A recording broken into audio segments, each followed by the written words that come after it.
So thank you to everybody who is joining us at home, and thanks to those in the call as well. This is the visa guidance session for Solent University. I'm going to share a short presentation that myself and Andy Kare, who's with me, will be presenting. Please do shout if you can't see the screen, but if you don't shout, I'll assume you can.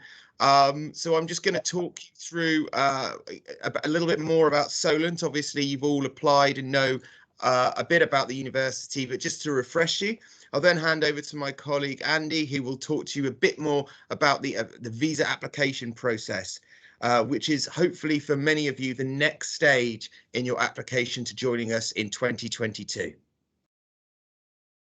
So the way we're going to look through it is I'll provide a very brief introduction to the university and the city we're based in. We'll then look at the fees and the funding options and how you go about paying for your tuition. And then we'll look through the visa system and actually who does require a visa. Andy will talk us through the admissions process and the CAS confirmation for acceptance to study. And then we'll hold up the end of the session for any questions that you might have. So just a refresher for you, or for those that don't know, we're located in the waterfront city of Southampton. This map down there shows where exactly we are in the UK. We're right at the bottom, well connected to London, and very well connected to the rest of England and the wider UK. Southampton has its own airport, so we've got good connections and good flights to many main European countries. And us ourselves are based in the centre of Southampton, right in the middle, for our East Park Terrace, a park that's just next to the East Park in the middle of the city. All of our halls of residences, which is something that a lot of you will be turning your attention to, are also in the centre of the city and are just a short 15-minute walk from the campus as well.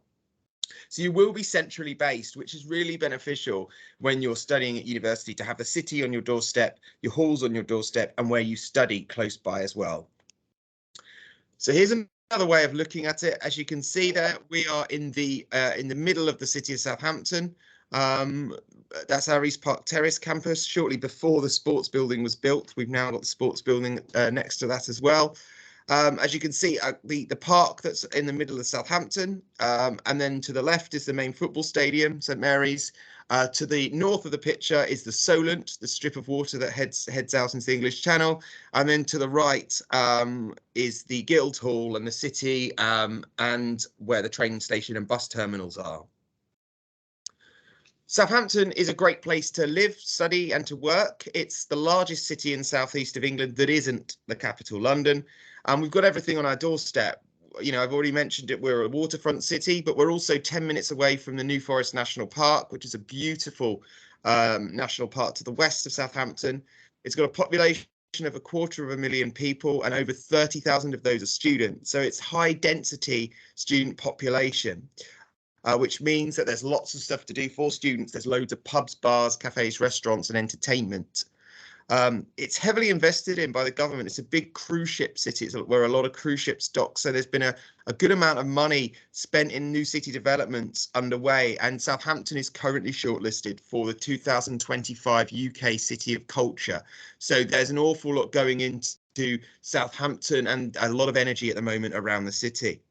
There's also a lot of history. There's still some of Southampton's rich history around. These include, of course, the walls of Bargate that you can see in the bottom, as well as various other museums dedicated to Southampton's association with maritime and aviation. And again, as I've mentioned, we're 10 minutes away from the airports. About us, we've got 11,000 students across 200 courses and from 121 nationalities as it stands. So again, we are, whatever you study, you'll be studying it in an environment surrounded by others from lots of different backgrounds, both in terms of their nationality, but in terms of their interests and their course as well. We spend a lot of money in the investment of our campus as well, and we're really pleased to say that we're in the top 50 universities for graduate employment. So that's meaningful employment that our students go into after they leave us at Solent. And the way we teach and the way you'll learn is through three principles, basically. So it's hands-on, what we call world-ready learning. And this is provided through our fantastic links to our industry. So by working closely with our industry partners, you gain real world work experience, but you also gain a degree that's applicable for careers and to put you in the forefront of the industry when you graduate. And then we embed that through our state-of-the-art facilities on campus. These are, constantly updated so that you're using the best facilities available on campus, and that they're going to be what you use when you graduate as well. And we sort of enforce that again through our award-winning Solent enterprises. This could be Rezo, which is our own shop, Retail Solent, or Solent Creatives, Solent Productions, or other enterprises, or other student-led businesses that allow our students and you to gain real-world experiences. On to funding, and tuition fees for 2022-23 are set at £14,250 per year for undergraduates. There isn't a specific amount for postgraduates. It does differ by course, and you can refer to our website for the fee for each course. But there's a figure between £14,600 and £15,900. So there are lots of different ways students fund that, and it depends on the country, depends on their where they've come from and their status, if it's settled or pre-settled, which we'll touch on a bit later. But we do have our own scholarships and support packages available. So if you've got any questions or you're concerned about funding your degree, then you can contact me directly afterwards. You can view our full list of funding options on our website. I just before handing over to Andy, just mention that majority of students applying to Solent University will require a visa for their studies if it's full-time undergraduate or postgraduate course. Unless you're an EU student with settled status, so pre-settled or settled status here in the UK, you will need to apply for a visa to study with us here at Solent. But Andy, I'm going to hand over to you now. I'm happy to move along the slides if that's okay with you. Please take it from here. That's great. Thanks, Tom. And like Tom said, my name's Andy, and I deal with pretty much everything visa and immigration related for students at the university. So since we've left the EU, more and more EU students are kind of coming under my umbrella, under my role. And as Tom says, the majority of you, I'm assuming, are probably based in Europe at the minute, which will mean that you will need a visa to come to the UK to work, study and to live. The only exception to this would be anybody who was living in the UK prior to the UK leaving the EU, which was prior to the 31st of December 2020. And if that is the case, you should have already applied for EU settled status and already hold that. If you do already hold EU settled status, everything else I say you can ignore today. But like I say, I'm assuming that majority of you are probably based within the EU currently and will require a visa to come to the UK. Do you want to pop to the next slide, Tom?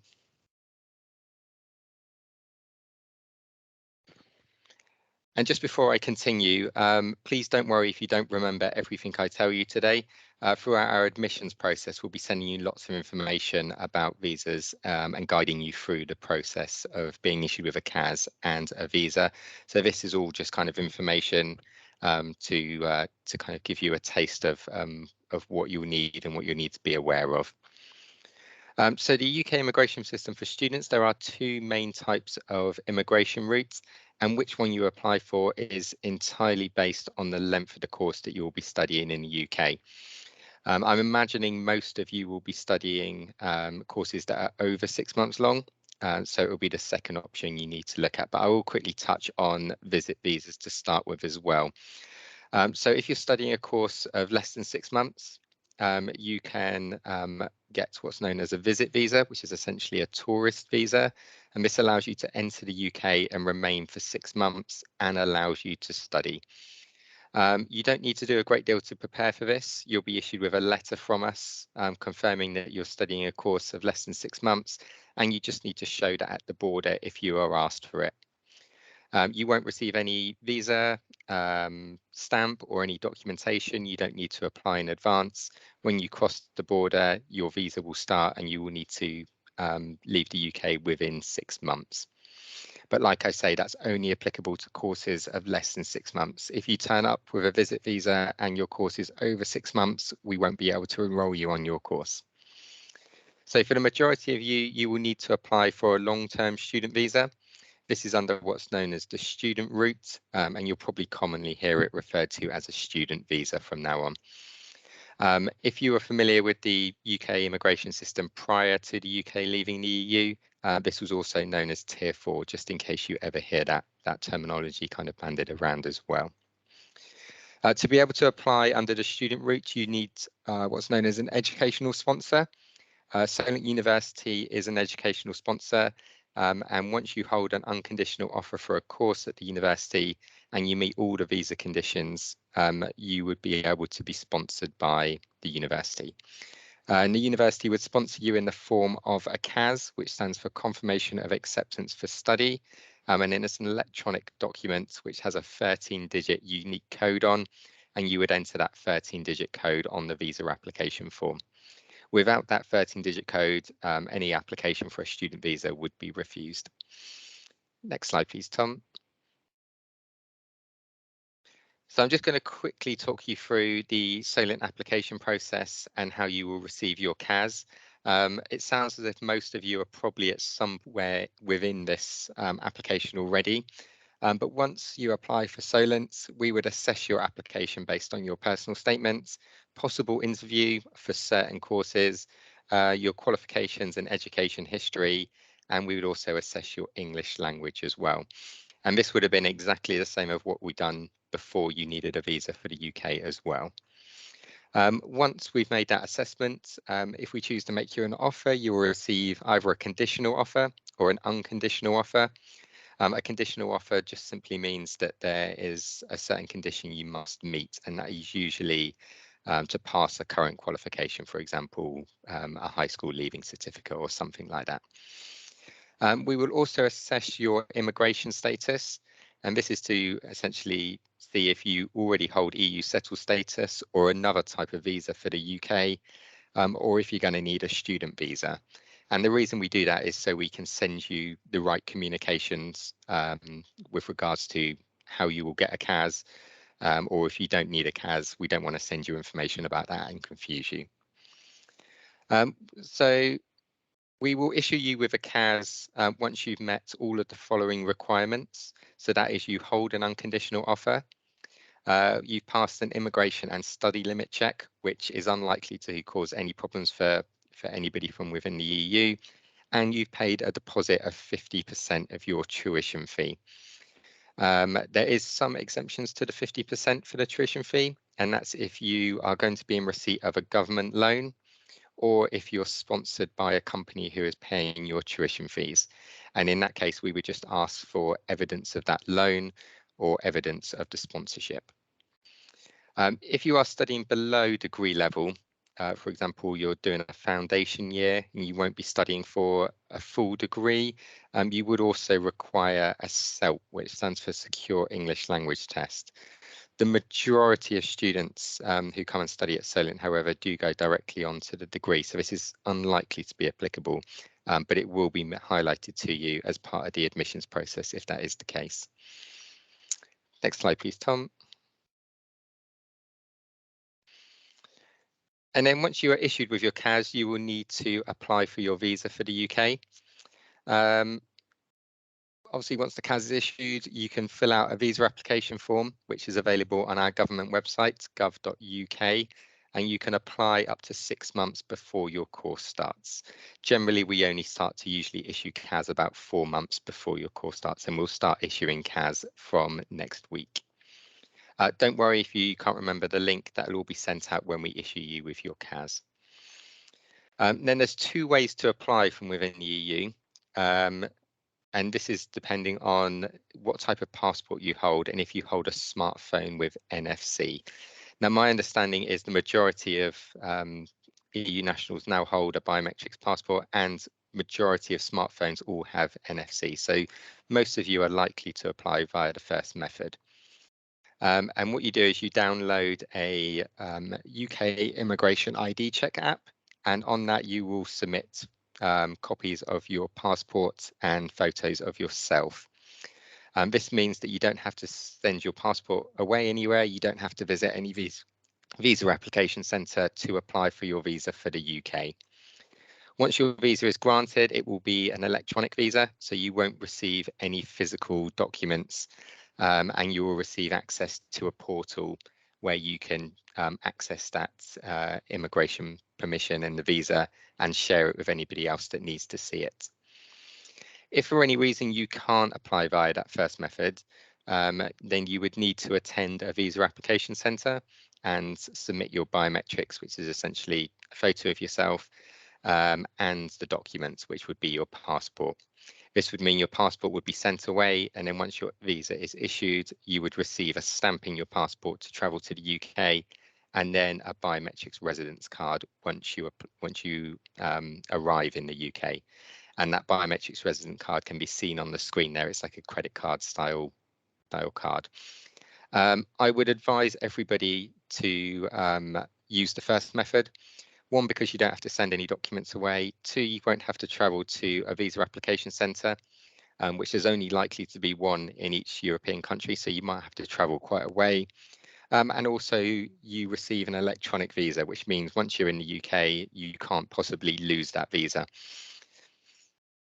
The only thing to note actually on that is if you do apply via the first method, so you don't send your passport away, is to make sure that you do not travel to the UK prior to your visa being issued.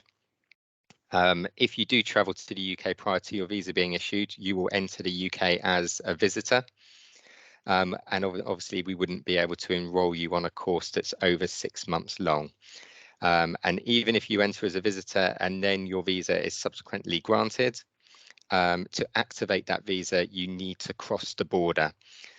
So you would still be in the UK as a visitor until you left the UK and then came back in. And we did have a handful of students from the EU last year who travelled before their visa was granted, and then they had to travel back outside the UK, cross the border to activate their visa before we could enrol them on their course. So yeah, please just be aware about that. We will include that in information we send out closer to the time regarding enrolment as well. Next slide, please, Tom. This slide is just showing you the documents that you need to submit with your visa application. And now, because the EU and also EEA, so it does include Switzerland, I know we've got somebody on the call from there, it's classed as low risk by the UK Home Office. Majority of documents listed here you don't need to submit. So the only things you need to submit are your CAS, which is the 13-digit number on the visa application form, and also your passport, which is likely just to be a photograph of certain pages of it. All the documents listed there in purple are documentation that would have to be provided if you weren't classed as low risk, for example, if you were outside the EU. For example, evidence of your finances, academic qualifications, knowledge of English, and in some cases, tuberculosis certificates and translations of all those documents. So although you have to apply for the visa, now it is kind of made as simple as possible in terms of the documentation that you do need to submit alongside that. Next slide, please, Tom. Probably one of the most important things you need to be aware about now is fees associated with the visa application. So if you are applying for your visa outside the UK, it will cost you £363. But also you need to be aware that you need to pay the immigration health surcharge as well. And this is a charge that's paid at the same time as applying for your visa, and it allows you to access the NHS, which is the National Health Service, while you're in the UK. It's not optional, so you do have to pay it. And it is charged at £470 per year of your visa. So obviously, if you're doing an undergraduate course, that's going to be times by 3. And what that means is at the time of applying for your visa, you're probably going to need around £2,000 to pay for the cost of the application and the cost of the immigration health surcharge. When your visa is granted, it will begin 1 month before the course start date. So the course start date, I believe this year is the 19th of September for enrolment week. So it will start 1 month before that, and it will end 4 months after your course end date. That's if your course is over a year long. If your course is under a year, it will end 2 months after. Generally, our courses end around the 20th of June for undergraduate, which will mean that your visa would then expire around the 20th of October. And during that 4-month period, you're allowed to work in the UK and essentially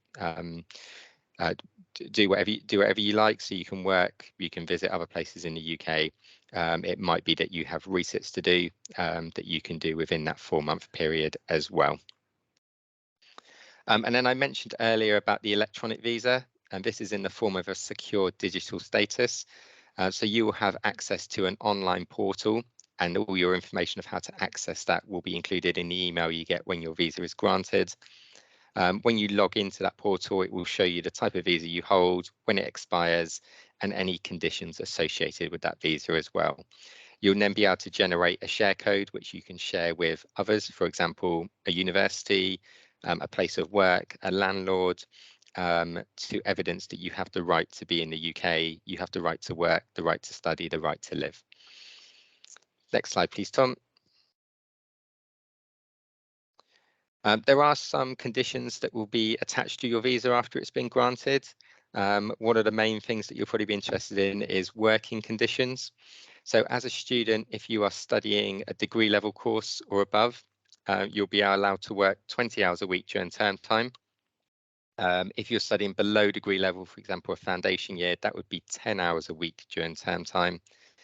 And you can work full time during vacation periods, for example, at Christmas, Easter, and in the summer for undergraduates. On work placements, if these placements are an approved part of your course, and also after your course is ended, so in that 4-month wrap-up period that I talked about on the previous slide. There are some restrictions on the type of employment you can do. Probably the most significant is that you can't be self-employed or set up your own business.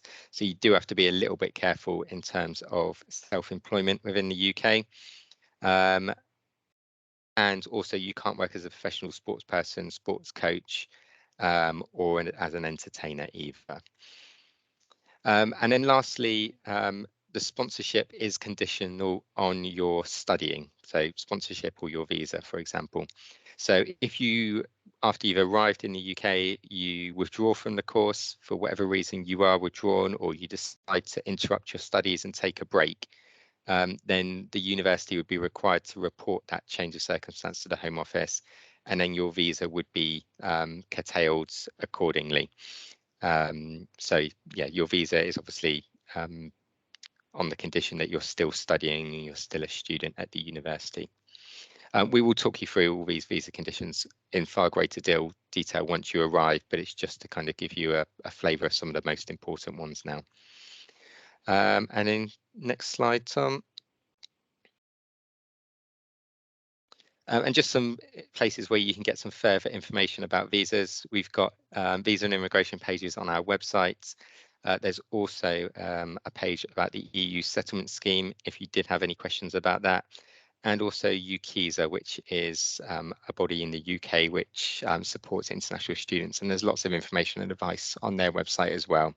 And of course, you can always contact Tom directly, and he should be able to answer lots of your questions. And any that he can't, he can refer onto myself or our international advisor as well. So I'll pass back to you, and then Tom, and then we can take any questions at the end.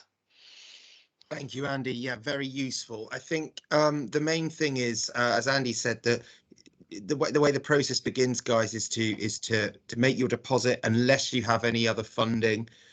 So for those that have funding, such as the Norwegian Lånekassen or any other government funding scheme, you can show that proof in lieu of the deposit. But once we've got that deposit, then we can issue your CAS and we can get that out to you. I'm just going to keep this screen up just for a few more seconds, just so you can jot down my email address, because obviously there will be some questions regarding this that you might not want to ask in front of others in the forum. So please contact me directly if you've got any confidential questions. I think another thing to add is that for EU students, the process is very simple. There's a lot that you might read about what you might require to apply for a visa, and as Andy's very well put it. That EU students don't actually have to worry about a large amount of that. So it is good to get the CAS done sooner than later. There was a slight backlog last year, but it's good to just get ahead of the game and once you're an unconditional offer holder to start your visa application process. I'll stop sharing and I'll hand over to any questions. I've noticed Roberta's got a hand up. Roberta, I'll take your question, but just for the others, you can either pop your hand up like Roberta has. Alternatively, you can pop a message in the chat. So, Roberta, how can I help? It's Christian. It's the account of my wife. Oh, hello. Hi. Hi. A short question about the visa. Is that something which needs to be repeated and applied every year, or is it for the entire duration of the studies? That's for the entire duration of the study. So you'd only need to apply once unless you were doing multiple courses. Okay, understood. So it's then for multiple years. Thanks. Thank you, Christian. There's a question regarding from Nina here in the chat that is regarding the paying for the deposit. Andy, are you happy to take that, or would you like me to? That's fine. I can take that. So on our website, there is a how to pay page, and then it has multiple links depending on what you intend to pay for. And one of them is how to pay for a CAS deposit. And you click on there and it will give you the multiple options on there. That information will be sent out from our admissions team when we send you information about what you need to do to be issued with a CAS as well, and it should include that link in that communication. Thanks, Andy. Yeah, I'm just sharing that link in case anybody needs to or wants to visit it. But yeah, that's got advice. I think it's the first one on the top left that's got advice on making deposits and payments. So that's where you'd need to go. Do we have any other questions from the room at all? I just wanted to say, Tom, as well, which I've missed out from the presentation, is about applying for your visa as soon as you can. So once you're issued with your CAS, then please do apply as soon as possible.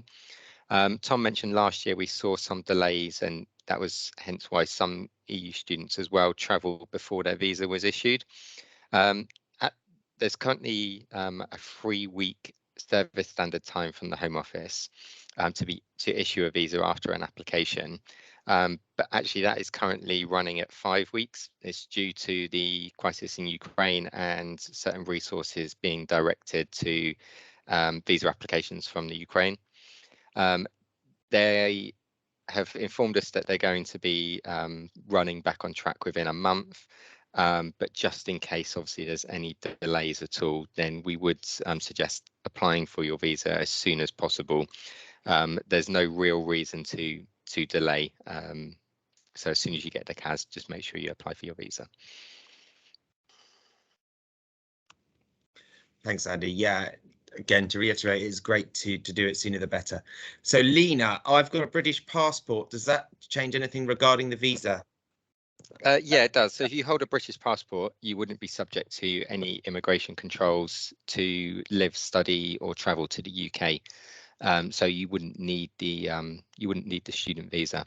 The only exception to that is if you hold a UK, I think it's called British overseas passport, and it's common in countries such as Hong Kong or a few other places. And often that will require the visa, but if it's just a standard British passport, nope, you don't need anything. Okay, can I just ask another question? Yeah. So I have the British passport, but I've never lived in the UK. So does that still? That would still apply, yes. Okay. The only thing that's likely to affect is your fee status. So your fee status is likely to be an international student because that's linked to residency and where you've lived. But nationality is not subject to any additional immigration control. Okay, thank you so much. Yeah, that's correct. There are two sides to that. I've had a lot of questions about people with UK passports.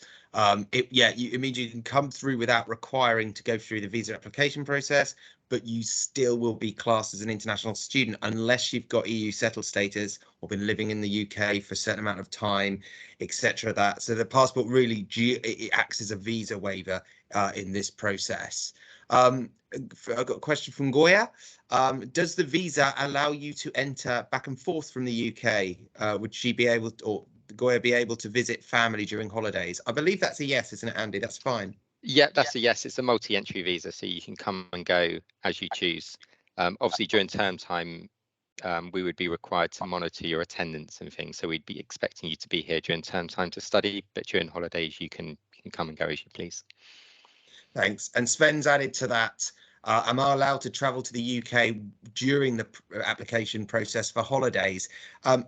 Again, I think if it's not to study, you can, and if it's less than the allowance of, I think it's 90 days within a 180-day period, you're okay, aren't you, Andy? That's so if you apply via the first method where you still retain your passport, obviously you can travel to the UK, and that shouldn't affect your visa application.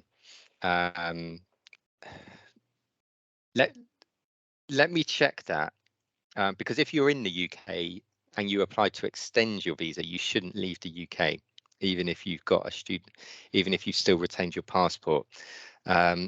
I don't think that's the case if you're currently outside the UK, and you could come in as a visitor, for example, as long as at the end of that period you left the UK and then re-entered again on your student visa after it had been granted, then that should be absolutely fine. But I will just double check that, and then I'll get Tom to get back to you on that. Thanks, Andy. Yes, Sven, if you jot down my email address, I can send you that once we have confirmation, just to be absolutely sure. But yeah, I guess what Andy's mentioned is that if you are applying using your passport to make the application, that whilst that application is ongoing, you won't have access to your passport and therefore won't be able to travel. So something to be mindful of when you're looking at the ways to apply. Does anybody have any other questions that they would like to ask? Just to confirm one more time, I'll pop my email address in the chat. And if there's anything, I know this could be a sensitive and personal issue for some people. So if there's anything that you want to ask, pardon me, that you would rather not ask in front of a forum, drop me an email. But I'll just leave a few more minutes. Goya, you put your hand up. Would you like to ask a question? Yeah, I wasn't sure how to write it. So I know the visa itself doesn't require you to have like a health insurance type thing. But of course, I would like to get a health insurance from the UK because mine doesn't cover it there. And I was just wondering if you guys had any recommendations of any health insurances or any brands or anything of that type for me to look into. I can take that question, Tom, if you want. Thanks. So as part of the visa application fee, I mentioned about having the immigration health surcharge fee that you pay. And then once you're in the UK, that will entitle you to use the National Health Service. And that will entitle you to anything that a British national is entitled to. Oh, okay. Thank you. So you don't necessarily need any additional medical cover. Okay. It can be advisable to take out in certain circumstances. And for example, if you wanted any kind of private treatment while you're in the UK, but also one thing to be aware about is it won't cover any kind of expenses to travel home if you needed to. So sometimes international students will take out private medical insurance. Just for example, the only example I can ever give is if you're involved in some form of accident and then you're in a UK hospital and then you want to be transported back to a hospital in your home country, obviously the National Health Service wouldn't cover anything like that. But for every kind of day-to-day stuff, then you would be covered. And for example, I'm a British national. I don't have any additional medical insurance. I just rely on the National Health Service, and you would be entitled to everything that I would be. Okay, thank you so much. Thanks, Goya. Thanks, Andy. Any other questions, guys, before I close the discussion? Just a small reminder, whilst I wait to take up any other questions, we are running another one of these sessions on the 7th of June. If you received the mail out for this, you will be aware of when we're hosting it. So please do join if you want to hear the information again, or if you've got questions again. Goya, you've got one more, I think. No, sorry, that was it. I forgot to lower my hand. Okay, not a problem. Well, guys, thank you ever so much for joining us for this session. Hopefully it was useful, and hopefully it's helped you make sense of the visa process a little bit more.